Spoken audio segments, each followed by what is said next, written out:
If you're forced to have the same Zoom calls that you have with your coworkers as you do with your Tinder date, is that even intimacy? You're probably naked in both anyway, but in one of those calls, you don't mind if they see your genitals.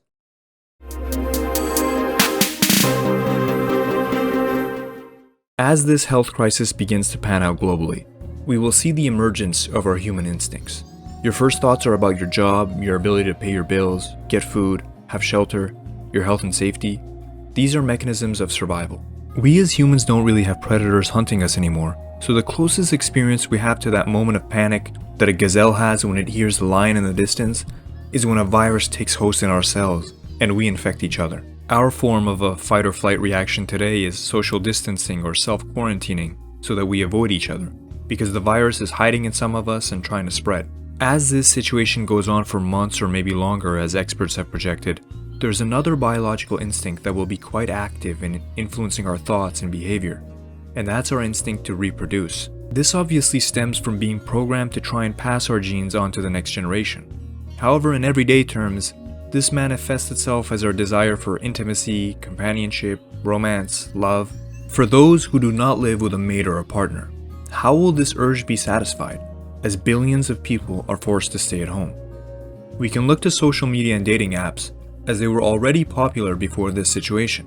However, they were still predicated on eventually interacting in person at some point. After all, that's where the whole online catfishing phenomenon came from, where a person looks one way online and then completely different, usually worse, in person. If video calls replace our in-person interactions, I wonder if the catfishing will undergo some sort of co-evolution, where now not only are you getting catfished with text and images, but also moving frames and video as well.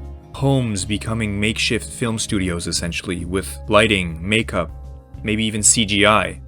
But I digress. Like I said at the beginning of this video, will video calls really satisfy our need for intimacy and companionship when you're doing it with everyone? I mean, yeah, you can try and adapt all the activities that you would do in person into a video call. So for instance, you could watch a movie together, meaning simultaneously but separately, as you are connected by video call. You could technically eat a meal together over the internet. And of course, phone sex has been around for what feels like centuries. But I'd argue that when we are denied each other's company in the flesh, having instantaneous and constant communication with each other won't bring us intimacy.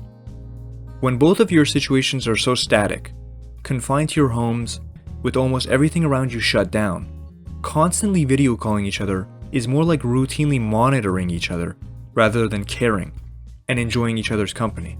I think that though counterintuitive, less contact with each other during these times is actually more intimate. Not to get too romantic on you motherfuckers, but by giving each other space, you not only allow the person important alone time when they are constantly getting bombarded by messages from everyone else stuck on their computers and their phones for 24 hours a day, but the bond between you also grows stronger as you long for them more. The best way to achieve this would be if you and your romantic interest, your crush, your Tinder date, could write each other letters. Handwritten letters every few days or per week or whatever. You don't need to see each other every second. Leave some things to the imagination. Leave some things to change on their own over time, and let there be some mystery in your life. Now, given that most stay-at-home or quarantine orders are pretty strict, you probably can't send each other physical mail. So instead you could settle for email. Now, I don't know if this exists, but it would be cool if there was some email service that emulated sending real mail, so that it would randomly arrive to the recipient. It could be 2 days later, it could be 4 days later, not instantaneously like with a regular email. I don't know what the point of it would be. It's intentionally inefficient, but it would be cool. Let me know in the comments if you know of an email service like that. If not, just treat your emails like that. Don't email constantly back and forth, that's just texting. Email each other every few days at unpredictable intervals. Turn off your notifications for the email so you don't know immediately when it comes, and you have to look for it from time to time manually. Sometimes include pictures in the emails as an update for each other. Let the relationship sizzle slowly. Keep each other in wait, thinking and dreaming of each other rather than annoying each other with a continuous stream of megabits per second.